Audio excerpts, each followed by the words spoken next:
हिंदू धर्मर श्रेष्ठ पर्व सावित्री उपलक्षे एक कवितार शीर्षक सावित्री। मु कवि संशय कुमार साहानी।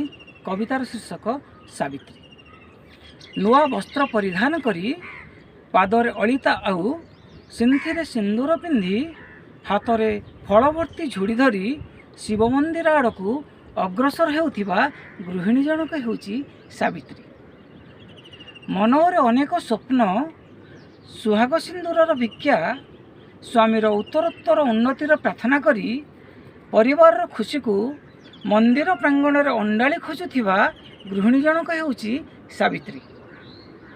नना हाथ को 5 टकिया कॉइनटे बढ़ी दे अद्भुत उच्चारण रे स्वामी ना कही पानी लागी करिवार अनुरोध करी आयुष्मान करैबार अभिलाष रखी हाथ जोड़ी गुहारी करुथिबा गृहिणी जनक हेउची सावित्री।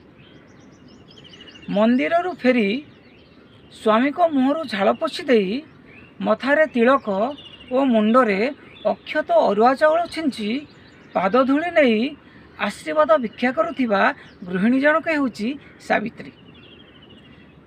ए वर्ष मनरे सराग नहीं, स्वामीर जीविका नहीं, शाढ़ी फल जोगाई देवार सामर्थ्य भी नहीं, किंतु बारंबार सांत्वना दे दोहराई कहूथिबा ए समय चलीजीव सबू ठीक हो व्यस्त हबार आवश्यकता नहीं गृहिणी जनक हेउची सावित्री। सावित्रीर परिभाषा